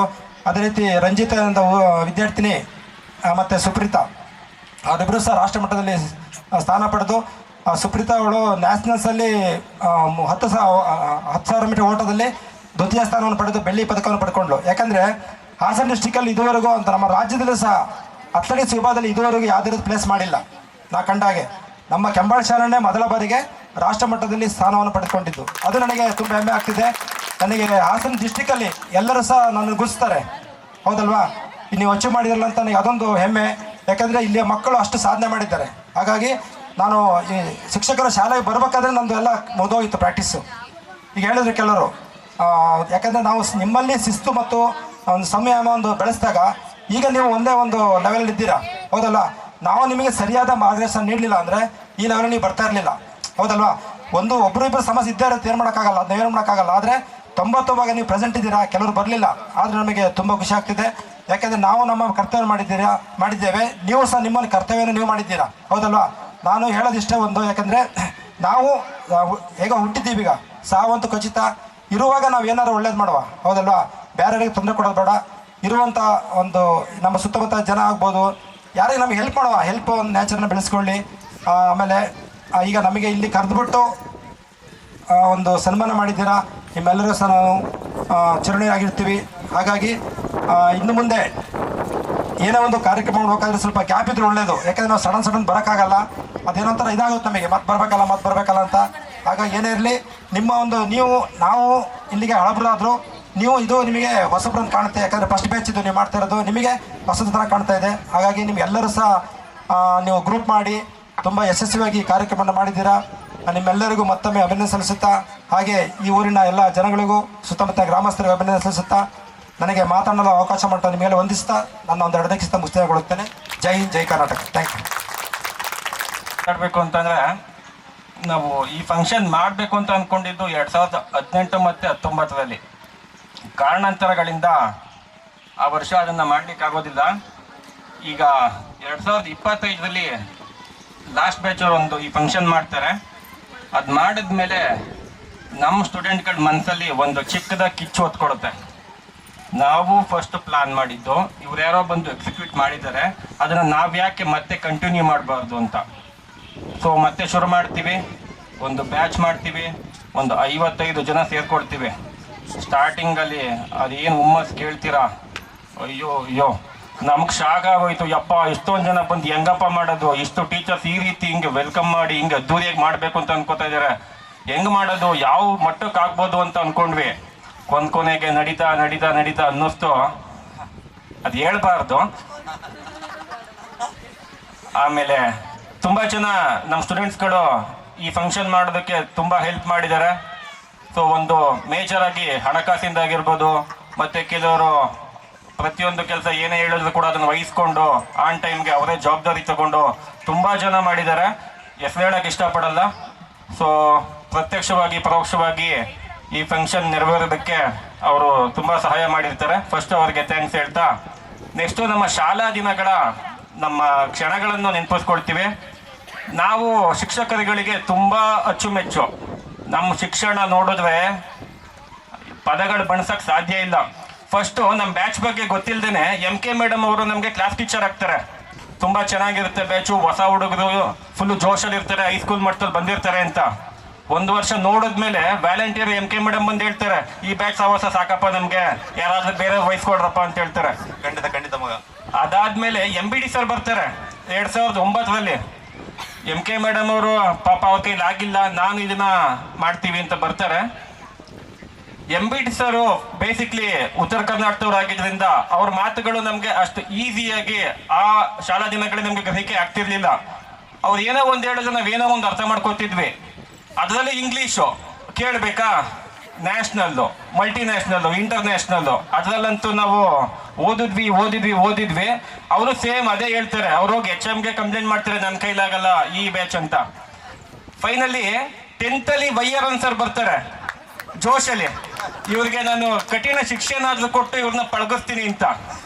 ಯಾವ ಮಟ್ಟಕ್ಕೆ ಬರ್ತೀವಿ ಅಂತಂದ್ರೆ ವೈಯರನ್ ಸರ್ ಬರ್ತಿದಾರೆ ಅಂತ ನಮಗೆ ಭಯ. ಅದಕ್ಕಿಂತ ಮೊದಲು ಅವರು ಹೇಳಕ್ಕಿಂತ ಮುಂಚೆನೆ ಅವ್ರು ಎಲ್ಲ ಟೀಚರ್ಸ್ ನೋಡ್ಬಿಟ್ಟು ನಾನು ಹೋಗಲ್ಲ ಅಂತ ನಾವು ಎಲ್ಲ ಯಾರು ತಗೊಳ್ಳಲ್ಲ, ಕ್ಲಾಸ್ ಟೀಚರ್ ಆಗಲ್ಲ ಅಂತ ಹೇಳಿದ್ಮೇಲೆ ಬೇರೆ ಟೀಚರ್ ಬಂದು ಇಲ್ಲ ನಾನು ಇದೀನಿ, ಮಾಡೇ ಮಾಡ್ತೀನಿ ಅವ್ರನ್ನ ಒಂದು ದಡ ಮುಟ್ಟಿಸ್ತೀನಿ ಅನ್ನೋ ಒಂದು ಮಾತನಾಡಿದ್ರು ಅನ್ನೋ ಜೋಶಲ್ಲಿ ಬರ್ತಾರೆ ವೈಯರನ್ ಸರ್. ನಮ್ಮ ಏನ ಪ್ರತಿಭೆ ಇತ್ತು ಯಪ್ಪ, ಅದನ್ನ ನೋಡಿ ವೈಯರನ್ ಸರ್ ಸ್ಟಾರ್ಟಿಂಗ್ ಅಲ್ಲಿ ಬೇಸಿಕ್ಲಿ ಅವ್ರು ಕೋಲೆಲ್ಲ ತಗೋಬರಲ್ಲ, ಇಲ್ಲ. ಡೈರೆಕ್ಟ್ ಆಗಿ ಅವರು ಮಾತಲ್ಲೇ ಭಯ ಬೀಳಿಸ್ತಾರೆ. ಅದಕ್ಕೆ ಒಪ್ಪಿಲ್ಲ ಅಂತಂದ್ರೆ ನೆಕ್ಸ್ಟ್ ಕೈಯೇ ಕೊನೆಗೆ ಸರ್ ನಮ್ಗೆ ಪಾಠ ಮಾಡೋದನ್ನ ಬಿಟ್ಬಿಟ್ಟು ಬೇಜಾರಾಗ್ಬಿಟ್ರು. ಅಂದ್ರೆ ಎಷ್ಟೋ ಸಲ ಬಿಟ್ಟು ಹೋಗಿದ್ರು. ನಿಮ್ಗೆ ಬೈಯೋದು ವೇಸ್ಟು, ಹೊಡಿಯೋದು ವೇಸ್ಟು ಅಂತ ಈ ರೀತಿ ನಾವು ಅನುಭವಿಸಿದೀವಿ. ಕೊನೆಗೆ ಅವರೇ ಬೇರೆ ಸ್ಟ್ರಾಟರ್ಜಿ ಮಾಡಿದ್ರು. ಇವರು ದಡ್ ನನ್ ಮಕ್ಳು, ಇವ್ರಿಗೇನು ಅರ್ಥ ಆಗಲ್ಲ ಅಂತ ಅವ್ರಿಗೆ ಈಸಿಯಾಗಿ ಗೊತ್ತಾಗೋಯ್ತು. ಅವಾಗ 3 ವರ್ಷ ಕಳೆದ್ಮೇಲೆ ಗೊತ್ತಾಯ್ತು. ಅವರು ಬೇರೆ ಸ್ಟ್ರಾಟರ್ಜಿ ಯೂಸ್ ಮಾಡಿದ್ರು. ಒಂದ್ಸಲ ಎಕ್ಸಾಮ್ ನಡೆಯುತ್ತೆ. ಸೊ ಎಲ್ಲ ಮಾರ್ಕ್ಸ್ ಎಲ್ಲ ತಗೊಳ್ತೀವಿ. ಮೊದಲು ಕೇಳ್ತಾರೆ, ಇವಾಗ 1 ರಿಂದ 20 ಮಾರ್ಕ್ಸ್ ಯಾರು ತೆಗೆದಿದ್ದೀರಾ ಎದ್ದೊಳಿ ಅಂತ ಹೇಳ್ತಾರೆ. ನಾವು 20 ಮಾರ್ಕ್ಸ್ ತೆಗಿಯೋದಕ್ಕೆ ಅವಾಗ ಒಂದು 50 ಸ್ಟೂಡೆಂಟ್ಸ್ ಅಲ್ಲಿ ಹೆಚ್ಚು ಕಡಿಮೆ 40 ಸ್ಟೂಡೆಂಟ್ ಇದ್ದು. ಡಿಸ್ಟಿಂಕ್ಷನ್ ಅವಾಗ 20 ಮಾರ್ಕ್ಸ್ಗೆ ಡಿಸ್ಟಿಂಕ್ಷನ್ ಅಂತ ಅನ್ಕೊಂಡ್ಬಿಟ್ಟಿದ್ವಿ ನಾವು. ನಮಗೆ ಗೊತ್ತಿರಲಿಲ್ಲ 80 ಅಂತ. ಅವಾಗ ಹೇಳ್ತಾರೆ, ನೀವು 20 ತೆಗೆದ್ರೆ ಆಗಲ್ಲ, 20 ತೆಗಿತಿದ್ದೀರಾ, ಇನ್ನು 15 ತೆಗಿಯೋದು ಕಷ್ಟ ಇಲ್ಲ, ಅದಕ್ಕೆ ನಾನು ಬೇರೆ ತರ ಪ್ಲಾನ್ ಮಾಡ್ತೀನಿ ನಿಮ್ಗೆ ಅಂತ ಹೇಳ್ಬಿಟ್ಟು ಹೇಳ್ತಾರೆ. ಅಂದ್ರೆ ಸೊ ಏನ್ ಮಾಡ್ತಾರೆ, ಮೊದಲು ಹೊಡಿತಿದ್ದವರು ಆ ಹೊಡಿಯೋದನ್ನ ಸ್ವಲ್ಪ ಅವಾಯ್ಡ್ ಮಾಡ್ತಾರೆ. ಸೊ ಬೇರೆ ಪ್ಲಾನ್ ಮಾಡ್ತಾರೆ. ಈ ರೀತಿ 20 ತೆಗಿಯೋರಿಗೆ ಇನ್ನು 10 ತೆಗಿಯೋದು ಕಷ್ಟ ಇಲ್ಲ ಅಂತ ಹೇಳ್ತಾರೆ. ನೆಕ್ಸ್ಟ್ 30 ರಿಂದ 50 ಅವ್ರಿಗೆ ಒಂದ್ ಹೇಳ್ತಾರೆ, ಇವಾಗ ನೀವು 2nd ಕ್ಲಾಸ್ ಅಲ್ಲಿ ಇದ್ದೀರಾ, ಇನ್ನು 10 ತೆಗೆದ್ರೆ 1st ಕ್ಲಾಸ್ ಬರ್ತೀರಾ, ನೀವ್ ಯಾಕೆ ಟ್ರೈ ಮಾಡಬಾರ್ದು ಅಂತ ಹೇಳ್ತಾರೆ. ಈ ರೀತಿ ಒಂದು ಅಳವಡಿಸ್ಕೊಳ್ತಾರೆ. ಮತ್ತೆ ಶಿಕ್ಷಣಕ್ಕೆ ಹೇಳ್ಬೇಕು ಅಂತಂದ್ರೆ ಇವಾಗಿನ ಶಿಕ್ಷಣಕ್ಕೂ ಅವಾಗಿನ ಶಿಕ್ಷಣಕ್ಕೂ ತುಂಬಾ ವ್ಯತ್ಯಾಸ ಇದೆ. ಇವಾಗ ನನಗೆ ಗೊತ್ತಿರಂಗೆ ಒಂದು 10:15 ಬೇಸಿಕ್ಲಿ ಯಾರು ಬೇಜಾರು ಮಾಡ್ಕೋಬೇಡಿ, 10:15 ಸ್ಕೂಲ್ ಓಪನ್ ಆಗುತ್ತೆ, 4:15 ನೋಡಿದ್ರು ಯಾರು ಕಾಣಲ್ಲ. ಅವಾಗ ನಮ್ ಕಾಲದಲ್ಲಿ ಇತ್ತು 8 ಗಂಟೆಗೆ 6:15 ಸ್ಟಾರ್ಟ್ JDR ಬರ್ತಿದ್ರು. 6:15 ರೆಡಿ ಇರ್ತಿದ್ರು. ಇಲ್ಲಿ 8 ಗಂಟೆಗೆ ಸ್ಟಾರ್ಟ್ ಮಾಡ್ತಿದ್ರು. ನಮ್ಗೆ ಪ್ರತಿದಿನ ಏನೋ ಒಂದು ಕಾರ್ಯಕ್ರಮ ಇರುತ್ತೆ, ಪ್ರತಿದಿನ ಪರಿಸರ ದಿನ ಅಂತ. ಅದು ಅವಾಗ ನಮ್ಗೆ ಹಂಗಿರ್ಲಿಲ್ಲ, ಪ್ರತಿದಿನ ಶನಿವಾರ ಅಂತ ಇತ್ತು. ಅಂದ್ರೆ ಬೆಳಿಗ್ಗೆ 7:00 ಸ್ಟಾರ್ಟು, ಸಂಜೆ 6:00 ಮುಗಿಯೋದು. ಟೀಚರ್ಸ್ಗಳು ಲೆಕ್ಕ ಕೊಡಿ, ಅವಾಗ 10 ಗಂಟೆಗೆ ಬಂದು 4:15 ಹೋದ್ರು ಕೂಡ ಅವ್ರಿಗೆ ಅದೇ ಎಕ್ಸ್ಟ್ರಾ ಮಾಡಿ ಅಂತ ಯಾವುದೇ ಪ್ರೆಷರ್ ಇಲ್ಲ. ಅವ್ರಿಗೇನು ಎಕ್ಸ್ಟ್ರಾ ಸ್ಯಾಲರಿ ಓಟಿ ಕೊಡಲ್ಲ. ಆದ್ರೆ ಅವ್ರ ಮೈಂಡ್ ಅಲ್ಲಿ ಇದ್ದಿದ್ದು ನಾವಿರೋ ಸ್ಕೂಲಲ್ಲಿ ಈ ಮಕ್ಳುಗಳನ್ನ ಮುಂದೆ ತರಬೇಕು ಅಂತ ಅವರೇ ವ್ಯಾಲೆಂಟಿಯರ್ ಆಗಿ ಎಷ್ಟೋ ಟೀಚರ್ಸ್ಗಳು ಅವರವರೇ ಜಗಳ ಆಡ್ಕೊಂಡಿದ್ದಾರೆ. ನಾಳೆ ನಾನ್ ಕ್ಲಾಸ್ ತಗೋಬೇಕು, ನೀವ್ಯಾಕೆ ತಗೋತೀರಾ ಅಂತ ಅನ್ಕೊಂಡಿದ್ದಾರೆ. ನಾವು ಲೈವ್ ಆಗಿ ನೋಡಿದೀವಿ. ಇದು ಒಂದೊಂದು ಬ್ಯಾಚ್ಗೂ ಮನಸ್ಕೊಂಡು ಹೋಗಿದ್ದಾರೆ, ಅದನ್ನ ಮರೆಯಕ್ ಆಗಲ್ಲ. ಸೊ ನಮ್ಗಂತೂ ಅದರಲ್ಲೂ ನಾವಂತೂ ಹಾಸ್ಟೆಲ್ ಸ್ಟೂಡೆಂಟ್ಗಳು ಅಯ್ಯೋ ಕೇಳದೇ ಬೇಡ. ನಮ್ಗೆ ಫಸ್ಟ್ ನಾವು ಹೊಸ್ತಾಗ್ ಸಹ ನೆನಪಿಸ್ಕೊಳ್ತೀವಿ. ಖಂಡಿತ ನಾವು ಓದ್ತಿದ್ದೆಲ್ಲ ರ್ಯಾಂಕ್ಗಳೇ. ನಾವು ಡಿಸ್ಟಿಂಕ್ಷನ್ಗಳು ಎಲ್ಲೇ ಹೋದ್ರು ಅವರು ನಮ್ಗೆ ಏನೇ ಮಾಡಿದ್ರು ಆ ಸಮಯಕ್ಕೆ ಅನ್ನದಾನ ಮಾಡಿ ನಾವು ಊರಲ್ಲೇ ಇದ್ರು ಕೂಡ ನಮ್ಮನ್ನ ಹಾಸ್ಟೆಲ್ಗೆ ಜಾಯಿನ್ ಮಾಡಿಸ್ಕೊಂಡು ತುಂಬಾ ಹೆಲ್ಪ್ ಮಾಡೋದು. ಅವ್ರು ಬಂದಿಲ್ಲ, ಅವ್ರನ್ನ ಖಂಡಿತವಾಗಿ ನೆನ್ಕತಾ ಇದೀವಿ ಎಲ್ಲ. ಸೊ ಆಮೇಲೆ MK ಮೇಡಮ್ ಅವ್ರ ಬಗ್ಗೆ ಹೇಳ್ಬೇಕು ಅಂತಂದ್ರೆ ಒಂದು ಘಟನೆ ನಡೆಯುತ್ತೆ. ಹಿಂಗೆ ಒಂದು 4:15 ಆದ್ಮೇಲೆ ಒಂದು ಗ್ರೂಪ್ ಸ್ಟಡೀಸ್ ನಡೀತಿರುತ್ತೆ. ಏನೋ ಹಿಂಗೆ ಯಾರೋ ಒಬ್ರು ಹೋಮ್ ವರ್ಕ್ ಮಾಡಿರಲ್ಲ. ಅಂದ್ರೆ ಇವಾಗಿನ ಇರೋ ಸ್ಟೂಡೆಂಟ್ಗಳು ಮತ್ತು ನಮ್ಮ ಕಾಲದಲ್ಲಿ ಇದ್ದ ಸ್ಟೂಡೆಂಟ್ಗಳಿಗೆ ವ್ಯತ್ಯಾಸ ಹೇಳ್ತೀನಿ, ಕೇಳಿಸ್ಕೊಳ್ಳಿ. ಎಷ್ಟು ಆಕ್ಟಿವ್ ಆಗಿದ್ರು ಅವಾಗ ಮತ್ತೆ ಇವಾಗ ಹೇಗಿದ್ದಾರೆ ಅಂತ. ಹಿಂಗೆ 4 ಜನ ಕುತ್ಕೊಂಡು ಗ್ರೂಪ್ ಸ್ಟಡಿ ಮಾಡ್ತಿರ್ತೀವಿ. MK ಮೇಡಮ್ ಅವರು ಒಂದು ಆಡು ಭಾಷೆಯಲ್ಲಿ ಹೇಳ್ತಾರೆ, ನನ್ನ ಮಗ ಓದೋದಿಲ್ಲ ಬರೆಯೋದಿಲ್ಲ, ಕೈವಾರ ತಗೊಂಡು ಚುಚ್ಚು ಕೆರೆ ಒಳಿಕ್ ಹಾಕಿಲ್ಲ ಅಂತಾರೆ. ಇದನ್ನ ಏನ್ ನಮ್ ಟೀಚರ್ ಹೇಳಿದ ಮಾತನ್ನ ತಪ್ಪಿಸ್ಲೇಬಾರ್ದು ಅಂತ 4 ಜನ ಕಾಲ್ ಹಿಡ್ಕೊಂಡು ಕೆರೆ ಒಳಗೆ ತಗೊಂಡು ಹೋಯ್ತಿರ್ತಾರೆ. MK ಮೇಡಮ್ ಹೇಳ್ತಾರೆ, ನಿಜವಲ್ಲ ಹಾಕಿ ತಡೀರು ನಿಲ್ಲಿಸ್ರು ಅಲ್ಲೇ. ಆಮೇಲೆ ಮತ್ತೆ ಅಲ್ಲೇ ಬಿಟ್ಟು ಅವ್ನ್ ಮತ್ತೆ ಎಳ್ಕೊಂಬರೋ ಇಲ್ಲಿಗೆ ಅಂತ. ಅವ್ನ್ ಬಂದ್ಮೇಲೆ ಅವನ್ನೇ ಸುಮ್ಮನೆ ಬಿಡ್ಲಿಲ್ಲ. ತೊಡೆಗೆ ಕೈವಾರದಲ್ಲಿ ಪೆನ್ ಅಲ್ಲಿ ಪಾಪ ಅವ್ರು ಅವ ಟೈಮ್ ಹೊಡಿಯಂಗಿರ್ಲಿಲ್ಲ. ಅವ್ರ ಪಾಪ ಅವ್ರ ಪ್ರಾಬ್ಲಮ್ ಅವ್ರದ್ದು, ನಮ್ದು ಒಂಥರ ಪ್ರಾಬ್ಲಮ್. ಏನ್ ಮಾಡಕ್ಕಾಗತ್ತೆ. ಅವಾಗಿನ ಶಿಕ್ಷಣಕ್ಕೂ ಇವಾಗಿನ ಶಿಕ್ಷಣಕ್ಕೂ ತುಂಬಾ ವ್ಯತ್ಯಾಸ ಇದೆ. ಅವಾಗ ಒಂದು ಶಿಕ್ಷಣನ ನಮ್ಗೆ ಶಿಕ್ಷಣ ಕಲ್ಸೋದಕ್ಕೆ ನಮ್ಮ ಬುದ್ಧಿವಂತಿಕೆ ನೋಡಿ ಶಿಕ್ಷಕರು ಶಿಕ್ಷಣ ಜಾಸ್ತಿ ಕೊಡ್ತಾ ಇದ್ರು. ಆ ಶಿಕ್ಷಣ ಕೊಟ್ಟು ಆ ಶಿಕ್ಷಣದ ದಾರಿಗೆ ತಗೋಬರ್ತಾ ಇದ್ರು. ಅವಾಗ್ಲಿಗೂ ಇವಾಗ್ಲಿಗೂ ತುಂಬಾ ವ್ಯತ್ಯಾಸ ಇದೆ. ಇವಾಗ ಯಾರಿಗಾದ್ರೂ ಒಬ್ರು ಹೊಡೆದ್ರೆ ಇಡೀ ಫ್ಯಾಮಿಲಿ ಬರ್ತಾರೆ. ಎಂತಕ್ಕೆ ಅಂದ್ರೆ ಟೀಚರ್ಸ್ ನ ಕ್ವಶನ್ ಮಾಡಕ್ಕೆ, ಯಾಕ್ರಪ್ಪ ಹಿಂಗ್ ಹೊಡೆದಿದ್ದೀರಾ ಅಂತ. ನಮ್ ಕಾಲದಲ್ಲಿ ಇತ್ತು, ಹೊಡೆದಿದ್ರೆ ಇಡೀ ಫ್ಯಾಮಿಲಿ ಬರೋದು, ಯಾಕೆ ಸರ್ ಇಷ್ಟೇ ಹೊಡೆದಿದ್ದೀರಾ, ನನ್ನ ಮಗನ್ ಕೈ ಕಾಲ್ ಮುರಿದು ನೀಟಾಗಿ ಕಲ್ಸಿ ಅಂತ ಹೇಳಿ ಸಂಜೆ 7 ಗಂಟೆ ತನಕ ಎಲ್ಲೇ ಇರ್ಲಿ ಸಹ ಅಂತ ಹೇಳೋರು ಈ ತರ. ಆಮೇಲೆ GK ಸರ್ ನಮ್ಗೆ ಆಕ್ಚುಲಿ ಟೀಚ್ ಮಾಡಿದ್ 3 ತಿಂಗಳು. 3 ತಿಂಗಳಲ್ಲಿ 3 ವರ್ಷಕ್ಕೆ 3 ಲೋಕ ತೋರಿಸಿ 3 ವರ್ಷಕ್ಕೆ ಎಷ್ಟು ಒದೇಬೇಕು ಅಷ್ಟನ್ನ ಬಡ್ಡಿ ಸಮೇತ ಕೊಟ್ಟಿದ್ರು. ಆಗ ನೀವು ಮರ್ತ್ಬಿಟ್ಟು 5ನೇ ಕ್ಲಾಸಿಂದ ಹೆಚ್ಚು ಕಡಿಮೆ ನಾವು ಹಾಸ್ಟ್ಲಿಂದ ಭಾರಿ ಇದನ್ನ ಕಲ್ತ್ಕೊಬಿಟ್ಟಿದ್ವಿ. ಹಾಸ್ಟ್ಲಿಗೆ ಬರೋರು ಅವ್ರು ಓದ್ಬೇಕು ಅನ್ನೋದಿಲ್ಲ. ನಾವು ಅವ್ರು ಬರ್ತಿದ್ದಂಗೆ ಒಂದು ಪುಸ್ತಕ ನಮ್ಮ ಎದುರುಗಡೆ ಇರ್ಬೇಕು. ಅವ್ರು ಓದದೇ ಇರ್ಲಿ, ಅವ್ರ ಪುಸ್ತಕ ಇದ್ರೆ ಅವ್ರು ಖುಷಿಯಿಂದ ಹೋಗೋರು. ಮಿಸ್ ಆಗಿ ಏನಾರ ನಾವು ಆಟ ಆಡ್ತಿದ್ದಾಗ ಬಂದ್ರೆ ಮುಗಿದೋಯ್ತು ನಮ್ಮ ಕತೆ. ಅವ್ರದ್ದು ಯಾವ ತರ ಅಂದ್ರೆ 8ಗೆ 3 ತಿಂಗಳಿದ್ರು. ಸ್ಟಾರ್ಟಿಂಗ್ ಒಳಗಡೆ ಬಂದ್ರು.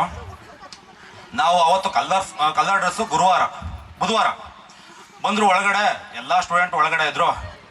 ಹೆಣ್ಮಕ್ಳು ಕಡೆ ಒಂದು ಹುಡುಗಿ ನಾಗರತ್ನ ಅಂತ, ಅವಳು ಪ್ಯಾಂಟು ಶರ್ಟ್ ಹಾಕೊಂಡ್ಬಂದ್ಬಿಟ್ಟಿದ್ಲು.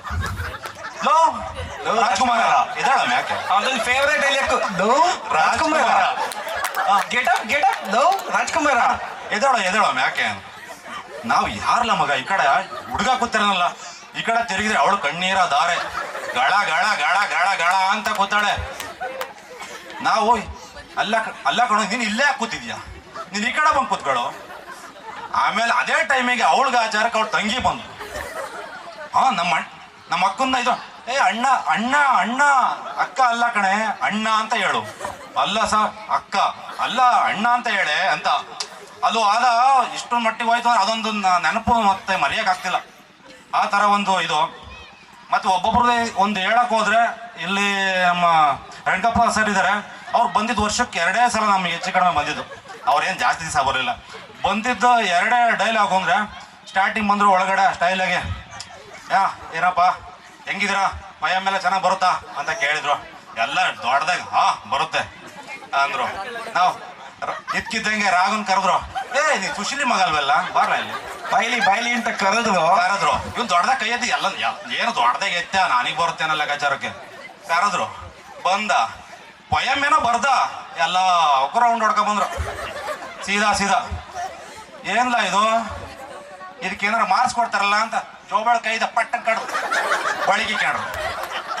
ನಾವು ಯಾವಾಗ ಹೊಡೆದ್ರಲ್ಲ ಮಗ, ಇಲ್ಲೆಲ್ಲ ಸುಣ್ಣ ಹೊಡೆದಿದ್ದೆ ಗೊತ್ತಾಗಲ್ಲ ಮಗ, ಹಿಂಗ್ ಹೊಡೆದ್ ಬಳಿಗೆ ಕೇಳ್ರಲ್ಲ ಅಂತ. ಕೆನ್ನೆ ಮೇಲಿನ ಸೀಮೆ ಸುಣ್ಣದ ಗುರುತ್ ನೋಡಿ ಅನ್ಕೋತಿದ್ವಿ ಹೊಡೆದಿದ್ದಾರೆ ಅಂತ.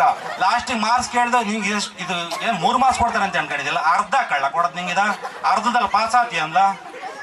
ಇಲ್ಲ ಮೇಡಮ್. ಆಮೇಲೆ ನಮ್ಮ ಫಸ್ಟ್ ಬೆಂಚಲ್ಲಿ ಇದ್ದಂಥ ಶಿಲ್ಪಾರವ್ರನ್ನ ಎಬ್ರಿದು, ಎದಳವ ಯಾಕೆ ಅಂದ್ರು. ಅವಳು ಎದ್ದಿದ್ ನೋಡಿ, ಎದ್ದಿದೀಯ ಕೂತಿದೀಯ, ಅವಳು ಇದ್ದ ಪಾಪ, ಅವಳು ಹೈಟೇ ಇರೋದಿಷ್ಟು ಪಾಪ, ಎದ್ದಿದೀಯ ಕೂತಿದೀಯ ಅಂದ್ರು. ಅವಳು ಎದ್ದಿದ್ದೀನಿ ಸಾ ಅಂದ್ರು. ಆಮೇಲೆ ಹಂಗೆ ಹಿಂದ್ಕೋ ಕೂತ್ಕೊಳ್ಳೋ ತಾಯಿ ಕೂತ್ಕೋ ಅಂತ ಹೇಳಿ ಹಂಗೆ ಕೊಂಡಿಸೋದು ಹಿಂದ್ಕೋದು. ಇನ್ನೊಂದು ಹುಡುಗಿ ದೀಪಿಕಾ ಅಂತ, ಓಹೋ ಆನೆ ಕೊಂಡು ಕೂತಿದೀಯಲೇ, ಆನೆ ಕೊಂಡು ಕೂತಿದ್ಯಲ್ಲ, ನಿನ್ ಎದಾಳ್ತೂ ಇಲ್ಲ, ಒಂಚೂರು ಅಲ್ಲಾಡ್ತಲೂ ಇಲ್ಲ, ಏನೇ ನಿನ್ ಕತೆ ಓದಲ್ವ ತಾಯಿ ಅಂತ ಹೇಳಿದ್ರು. ನಾವು ಓದಿದ್ರು ಅನ್ಬಿಟ್ಟು ಒಳಗೆ ಬಂದ್ರು. ಆಮೇಲೆ ಇವರೆಲ್ಲ ಹೋದ್ಮೇಲೆ ಬಡ ಬಡ ಬಡ ಬಡ ಅಂತ ಎಂಬಿಟಿ ಪಟ್ ಅಂತ ಒಳಗೆ ಬಂದ್ರು. ಸರ್ ಏನ್ ಕೇಳಿದ್ರು ಅಂತ. ನಾವು ಏನೂ ಇಲ್ಲ ಬಿಡಿ ಸರ್, ಅವ್ರೇನು ಭಯ ಮಾಡಿದ್ರು. ಯಾಕಂದ್ರೆ ಇಂಗ್ಲಿಷ್ ಟೀಚ್ ಮಾಡ್ತಿದ್ದು MBT ಸರ್. ಸೊ ಕೆಲವೊಂದು ಟೈಮಲ್ಲಿ ಇಂಗ್ಲಿಷ್ನ ಇವ್ರು ತಗೊಳಕ್ ಬರ್ತಿದ್ದು ನಮಗೆ ಭಯ. ಇವಾಗ 1 ರೌಂಡ್ HM ಸರ್ ಮುಗಿಸ್ ಹೋಗಿದ್ದಾರೆ, ಅವ್ರಿಗೆ ನಾವ್ ಯಾವ ರೀತಿ ಪ್ರತಿಕ್ರಿಯೆ ಕೊಟ್ಟಿರ್ತೀವಿ ಅಂತ 2nd ರೌಂಡಿಗೆ ಇವ್ರು ರೆಡಿ ಆಗ್ತಿದ್ರು. ಇವ್ರು ಕೇಳಕ್ ಹೋಗೇ ಬರೋರು ಪಾಪ. ಅವ್ರು ಬೇರೆ ಅದ್ರ ಹಿಂದಗಡೆ MKMS ದಿಗಿದ್ರು. ಅವರು ತಡ್ರಿ ಮೇಡಮ್, ನಾವು ಈ ಒಂದು ಪೀರಿಯಡ್ ನಾನು ತಗೋತೀನಿ ಅಂತ ಮುಂದೆ ಬಂದು ಅದು ಕೇಳಕ್ ಬರ್ತಿರಲ್ಲ, ಹೊಡಿಯಕ್ ಬರೋರು. ಅದು ಯಾವ ರೇಂಜಿಗೆ ಹೊಡೆದಾರೆ ಅಂದ್ರೆ ಅವ್ರಿಗೆ ನಮ್ಗೆ ಏನ್ ಸೇಡಿಕೊಂಡು ಹೊಡೆದ್ರು ಏನು ಅಂತ ನಮ್ಗೆ ಇವತ್ತು ಅರ್ಥ ಆಯ್ತಿಲ್ಲ. 8th ಹಿಡಿದು ಹೆಚ್ಚು ಕಡಿಮೆ 10th ಮುಗಿದು ಆಲ್ಮೋಸ್ಟ್ ಆಲ್ ಟಿಕೆಟ್ ಕೊಡೋ ಟೈಮಲ್ಲೂ ಕೇಳ್ತಾವ್ರೆ, ಪಯ ಮೇಳ. ಅಯ್ಯೋ ಲಾಸ್ಟ್ ನಾವು ಆಲ್ ಟಿಕೆಟ್ ಬಿಡಿ ಸರ್, ಈಗಲಾರು ಬಿಟ್ಬಿಡಿ ಸರ್, ನಮ್ಗೆ ದಯವಿಟ್ಟು ಹಿಂಸೆ ಲಾಸ್ಟಿಗೆ ತಗೊಂಡು ಗೋಲ ಅಂತ ಕೊಟ್ರು. ಅದ್ ಹೆಂಗ್ ಕೊಟ್ರು ಹಂಗೆ ಪಾಸ್ ಆಯ್ತು, ಅದೊಂಥರ ಸೆಕೆಂಡ್ರಿ. ಆದ್ರೆ ಅವ್ರ ನೆನಪುಗಳು ಮರೆಯೋಕ್ಕಾಗಲ್ಲ. ಈ ರೂಮಲ್ಲಿ ಹೆಚ್ಚು ಕಡಿಮೆ ಇಲ್ಲಿ ಕೂತಿರೋನ್ನ ದನ ತುಣಿದಾರೆ, ಅದರಲ್ಲೇ 2 ಮಾತಿಲ್ಲ. ಅದು ನಮಗೆ ಹೊಡೆದ್ರು, ನಮ್ಮ ಹಿಂದೂ ಬೇಚರ್ಗೆ ಹೊಡೆದಿಲ್ಲ, ನಮ್ಮ ಮುಂದೆ ಬೇಚರ್ಗೆ ಹೊಡಿಲ್ಲ, ನಮಗೆ ಯಾಕೆ ಹೊಡೆದ್ರು ಅನ್ನೋದೊಂದು ಪ್ರಶ್ನೆ ಕಾಡ್ತಾ ಇದೆ. ಯಾಕೆ ಅಂತ ಗೊತ್ತಿಲ್ಲ. ಪೂರ್ವ ಜನ್ಮದ ಪುಣ್ಯದ ಫಲ ಅಂತ. ಅದ್ರಲ್ಲಂತೂ ಈಗ ನಾಗಭೂಷಣ ಇದ್ದಾನೆ, ಅವನಿಗಂತೂ ಕೋಲಲ್ಲೇ ಕೆಪ್ಪಲ್ಲಿ ಕೊಡ್ದಾರೆ. ಅದು ಯಾರು ರೇಂಜಿಗೆ ಹೊಡೆದಾರೆ ಅಂದ್ರೆ ಕೋಲಲ್ಲಿ ಇಲ್ಲಿಂದ ಹಿಡಿದು ಇಲ್ಲಿಂದ ತಗ ಬಾಸುಂಡೆ. ನಾವು ಏನ್ ನಮಗ, ಅಯ್ಯೋ ನಂದು ಬಿಡ್ಲ ಮಗ, ಇವನಿಗೆ ಬೆಲ್ಲದೆಲ್ಲ ನೋಡ್ಲಾ ಅಂತ ಅವನು. ಇನ್ನೊಬ್ಬ ಅವನ ಹಿಂದ್ಗಡೆ ಅವನ್ ಬೇನ್ ತೋರಿಸ್ತಾವನೆ, ಹೊಸರುಗಟ್ಟವೆ. ಅಯ್ಯೋ ನಿನ್ ಮನೆಗೆ ಯಾರು ಪವನ ಹೊಸರುಗಟ್ಟಿ ಎಲ್ಲ ನಮ್ಮ ಅಪ್ಪನ ಕರ್ಕಂಬಂದ ಕಳ್ಳ ಹೊಡಿತಾರೆ ಅಂತವ. ನಮ್ಮ ಅಪ್ಪನ ಮತ್ತೆ ಅಮ್ಮ ಇಂತ ನಾ ಹೆಚ್ಚು ಕದಶಾಕಿ ಹೋಗ್ತಾನೆ ಅಂತ ಅನ್ಕೊಂಡ್ರೆ ಅವ್ನು ಬಂದ ಇದೇ ಮಚ್ಚರ್ ಕದಶಾಕಿ ಹೋಗ್ತೀನಿ ಹೇಳಿ ಸಾ ಅಂತ ಹೇಳ್ಬಿಟ್ಟು ಅವನಿಗೆ ಇನ್ನೊಂದ್ ಸ್ವಲ್ಪ ಉರ್ದಿವ್ಸ ಹೋದ್ರು ಪಾಪ. ಅವ್ರಿಗೆ ಒಳಗಡೆ ಕಾಯ್ಕೊಂಡ್ರು, ಆ ಮೂಲೆ ಗದಿಗೆ ಹಾಕ್ಕೊಂಡು ಗಚ್ಚ ಅಂತ ತೊಗೊಂಡ್ರು. ಅವ್ರಿಗೆ ಸಮಾಧಾನ ಆಗಲಿಲ್ಲ ಅವತ್ತಿಗೆ ಮಾರನೇ ಬೆಳಿಗ್ಗೆನೂ ಬಂದರು. ಅದೇನು ಹೊಟ್ಟೆ ಹೊಡಿಲಿಲ್ಲ. ಅದು ಅಲ್ಲಿ ಒಂದು ಅವ್ರನ್ನ ಯಾವತ್ತೂ ಮರೆಯೋಕ್ಕಾಗಲ್ಲ. ಆ ಸರ್ನ ನಾವು ಜೀವನ ಪರ್ಯಂತವಾಗಿ ನೆನ್ಕೋತೀವಿ. ಇವತ್ತಿನ ಕ್ಷಣದಲ್ಲಿ ನಾವು ವಿದ್ಯಾರ್ಥಿಗಳು ಏನೇ ಆಗಿದ್ರು ಸಹ, ಎಷ್ಟೇ ಎತ್ತರಕ್ಕೆ ಬೆಳೆದಿದ್ರು ಸಹ, ನಾವೊಂದು ದೊಡ್ಡ ಮರ ಆಗಿರ್ಬೋದು, ಮರ ನೋಡಿ ಹೇಳ್ತಾರೆ ತುಂಬಾ ಚೆನ್ನಾಗಿದೆ ಅಂತ, ಆದ್ರೂ ಆ ಬೇರನ್ನ ಯಾರಿಗೂ ಗೊತ್ತಿಸಲ್ಲ. ಅದೇ ರೀತಿ ನಮ್ಮ ಶಿಕ್ಷಕರನ್ನು ಸಹ ಸೊ ಶಿಕ್ಷಕರನ್ನ ನೆನೆಸ್ಕೊಳ್ಳೋದು ತುಂಬಾ ಕಡಿಮೆ. ಈ ಬೇಸಿಕ್ಲಿ ಕೇಳ್ತಾರೆ ಎಲ್ಲಿದ್ಯಾ, ಏನ್ ಜಾಬ್ ಮಾಡಿದ್ಯಾ ಅಂತ ಕೇಳ್ತಾರೆ. ಬಟ್ ತುಂಬಾ ಕಡಿಮೆ ಜನ ಹಳೆಯ ಶಿಕ್ಷಕರುಗಳನ್ನ ನೆನೆಸ್ಕೊಳ್ಳೋದು. ನಮ್ಗೆ ಅದೊಂದು ಅವಕಾಶ ಕೊಟ್ಟಿದ್ರು. ಸೊ ನಾವೇ ಅನ್ಕೊಂಡು ನಮ್ಗೆ ಈ ಶಿಕ್ಷಣ ಕೊಟ್ಟಿರ್ತಕ್ಕಂಥ ಶಿಕ್ಷಕರುಗಳನ್ನ ಕರೆದು ಒಂದು ಚಿಕ್ಕದಾಗಿ ಈ ರೀತಿ ಒಂದು ಫಂಕ್ಷನ್ ಮಾಡ್ಬೇಕು ಅಂತ ಅನ್ಕೊಳ್ತೀವಿ. ನಮ್ಮ ಕರೆಗೆ ಹೋಗೊಟ್ಟು ಸೊ ನಮ್ಮ ಈ ಗೌರವಾರ್ಪಣೆಯನ್ನು ಸ್ವೀಕರಿಸಲಿಕ್ಕೆ ಬಂದಿದ್ದ ಎಲ್ಲ ಶಿಕ್ಷಕರಿಗೆ ಧನ್ಯವಾದಗಳನ್ನು ಹೇಳ್ತಾ ಮತ್ತೆ ಒಂದು ನಿಮಿಷ, ಮತ್ತೆ ಇವತ್ತು ನಮ್ಮ MSS ಬಂದಿಲ್ಲ. ಆದರೆ ಎಲ್ಲರಿಗೂ ಬೇಜಾರಿದೆ. ಎಸ್ಪೆಷಲಿ ನಮ್ಮ MKMS ಪಾಪ ತುಂಬ ಹೇಳೋಗಿ ಇದು ಮಾಡಿದ್ರು. ಆದರೆ ನಮಗೆ ಹೇಳಕ್ಕೆ ಟೈಮ್ ಇರಲಿಲ್ಲ. ಆದರೆ ನಾವು ಕೊರಿಯರ್ ಮಾಡಿದೋ ಇಲ್ಲಿಂದ ಹೋಗೋಕ್ಕಾಗಲಿಲ್ಲ.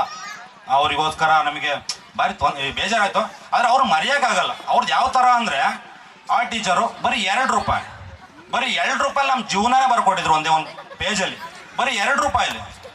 ಅದು ಯಾವ ಥರ ಅಂದರೆ ಇಡೀ ಹೆಚ್ಚು ಕಡಿಮೆ ಪೂರ್ತಿ ಪಾಠನೇ ಬರ್ಕೊಟ್ಟಿದ್ರು. ಆ ₹2 ಒಂದು ಜೆರಾಕ್ಸ್ ಮಾಡ್ಕೊಂಬರ್ರಪ್ಪ. ಆ ₹2 ಇಸ್ಕೊಳಕ್ಕೆ ಪಾಪ ಅವರು ಕೈ ನಡುಗಿಸ್ತಾವ್ರೆ. ಯಾಕೆಂದ್ರೆ ನಾನು ₹2 ಇಸ್ಕೊತೀನಿ ಅಂತ ಊರೊಳಗೆಲ್ಲ ತಗೊಂಡೋಗ್ಬಿಟ್ಟು ಹೇಳ್ಬಿಡ್ತಾರೆ, ನೀವು ₹2 ಇಟ್ಕೊಂಡು ಅವ್ರು ತಾನೇ ಏನು ಮಾಡೋಕ್ಕಾಗತ್ತೆ ಪಾಪ. ನಮಗೆ ಆ ಮೆಂಟಾಲಿಟಿ, ₹2 ಇಸ್ಕೊಂಡ್ರು ಸರ್, ಯಾಕೆ ಇಸ್ಕೊಂಡ್ರು ಅದು ಪಾಪ ಅವ್ರು ನಮಗೆ ಒಳ್ಳೇದಕ್ಕೆ ಇಸ್ಕೊಂಡ್ರು ಪಾಪ. ಒಂದು ಜೆರಾಕ್ಸ್ ಮಾಡಿಸ್ಬೇಕಂದ್ರೆ ₹2 ಬೇಕೇ ಬೇಕು. ಅವರು ಹೇಳಿ ಇದು ಮಾಡಿ ಒಂದು ಒಳ್ಳೆ ರೀತಿಲಿ ಅದನ್ನು ಕೊಟ್ಟು, ಯಾಕೆಂದ್ರೆ ಲಾಸ್ಟಿಗೆ ಒಂದು ಹೇಳಿ ಮುಗಿಸಿದ್ರು. ಈ ವಿದ್ಯಾರ್ಥಿ ನಿಸಕ್ಕೆ ಮಾತಾಡಬೇಕು ಅಂತ ನಮ್ಮ ಕ್ಲಾಸ್ಮೇಟ್ಸ್ಗಳು ತುಂಬಾ ಜನ ಉತ್ಸುಕರಾಗಿದ್ದಾರೆ. ಸೊ ನಾನ್ ಮಾತಾಡ್ತೀನಿ ಅಂತ ಒಂದು 20 ಜನ ವ್ಯಾಲೆಂಟಿಯರ್ ಆಗಿ ಬಂದ್ರು. ನಾವು ಚೀಟಿ ಹಾಕಿದ್ವಿ, ಲಕ್ಕಿ ಪರ್ಸನ್ಸ್ ಯಾರು ಇರ್ತಾರೆ ಅವ್ರು ಮಾತ್ರ ಮಾತಾಡಿ ಅಂತ. ಸೊ ನಮ್ಮಿಬ್ಬರದೇ ಬಂತು. ನಾವ್ ಎಷ್ಟು ಅದೃಷ್ಟವಂತ ಇರಬೇಕು, ನಮ್ಮ ಟೀಚರ್ಸ್ ಬಗ್ಗೆ ಮಾತಾಡೋದಕ್ಕೆ ಎಷ್ಟು ಪುಣ್ಯ ಮಾಡಿರ್ಬೇಕು ನಾವು ಈ ಚಾನ್ಸ್ ಕೊಟ್ಟ ಮಾತಾಡೋದಕ್ಕೆ. ಸೊ ನಿಮ್ಮೆಲ್ಲರಿಗೂ ಥ್ಯಾಂಕ್ಸ್ ಹೇಳ್ತಾ, ಸೊ ಎಲ್ಲ ಟೀಚರ್ಸ್ಗಳಿಗೂ ಇನ್ನೊಂದ್ಸಲ ವಿಶೇಷವಾಗಿ ಥ್ಯಾಂಕ್ಸ್ ಹೇಳ್ತಾ ನಾನೊಂದೆರಡು ಮಾತುಗಳನ್ನ ಮುಗಿಸ್ತಾ ಇದ್ದೀನಿ. ಜೈ ಹಿಂದ್, ಜೈ ಕರ್ನಾಟಕ ಮಾತೆ, ಜೈ RCB. ಈ ಸಲನೂ ಕಪ್ ನಮ್ದೇ. Thank you so much. ಮತ್ತೆ ನಮ್ಮ ಮಿಡ್ಲ್ ಸ್ಕೂಲ್ ಟೀಚರ್ಗಳು ಅವ್ರನ್ನೂ ನಾವು ನೆನ್ಕೋಬೇಕು. ಯಾಕೆಂದರೆ ನನ್ನ ವೈಯಕ್ತಿಕವಾಗಿ ನಾನು ಅಲ್ಲಿಂದ ಎದ್ದು ಬಂದಿದ್ದು. ಸ್ಟಾರ್ಟಿಂಗು ನಾವು ಹುಡ್ತಿದ್ದಂಗೆ ಎಲ್ಲಿಗೆ ಬರೋಕ್ಕಾಗಲಿಲ್ಲ. ಯಾಕೆಂದರೆ ಅಲ್ಲಿ ನಾವು ಬೇಸ್ ಹಾಕ್ಕೊಟ್ರು ಅವ್ರು, ನಮಗೆ ಮೇಯ್ನ್ ಬೇಸ್ ಹಾಕ್ಕೊಟ್ರು. ಆ ಬೇಸ್ ಯಾವ ಥರ ಆಯಿತು ಅಂದರೆ, ನಾನು ಇವತ್ತು ಆರ್ಮಿಲಿದ್ದೀನಿ, ಇವತ್ತು ಒಂದು ಸ್ಥಾನದಲ್ಲಿದ್ದೀನಿ. ಆ ಇದರಲ್ಲಿ ಇವತ್ತು ಕೋಚಾಗಿ ಒಂದು ಕೆಲಸ ನಿರ್ವಹಣೆ ಮಾಡ್ತಾಯಿದ್ದೀನಿ. ಅಲ್ಲಿ ಒಳಗಡೆ ಮಿಲಿಟ್ರಿ ಒಳಗಡೆ ನಾನೊಬ್ಬ ಕಬಡ್ಡಿ ಕೋಚಿಂಗ್ ಕೊಡ್ತಾಯಿದ್ದೀನಿ, ಅಲ್ಲೊಂದು ವಾಲಿಬಾಲ್ ಕೋಚಿಂಗ್ ಕೊಡ್ತಾಯಿದ್ದೀನಿ ಹುಡುಗರಿಗೆ. ಅಲ್ಲಿ ಒಳಗಡೆನೂ ನಾನು ಈಗ ರೀಸೆಂಟಾಗಿ ಏನು ಬಿಟ್ಟೆ, ಯಾವಾಗ 2021ರಲ್ಲಿ ಬಿಟ್ಟೆ. ಇಲ್ಲಿವರೆಗೂ 2021ವರೆಗೂ ಆಡಿದ್ದೇನೆ. ಲಾಸ್ಟ್ ಒಂದು ಸಲ ಬಂದು ಒಂದು ಸ್ಟೇಡಿಯಂ ಬಂದ್ಬಿಟ್ಟು ಒಂದು ಸಲ ಮೀಟ್ ಮಾಡ್ಕೊಂಡು ಹೋಯ್ತು. ಅದೊಂದು ಕ್ರೀಡಲ್ಲಿ ನಾವು ಸೋತೆ. ಅವತ್ತು ಎಷ್ಟು ಬೇಜಾರಾಯಿತು ಅಂದರೆ, ಯಾಕೆಂದರೆ ನಮಗೆ ಅದೇ ಸ್ಫೂರ್ತಿ, ಅದೇ ಸ್ಪಿರಿಟ್ ಇರುತ್ತೆ. ಆದರೆ ನಮ್ಮ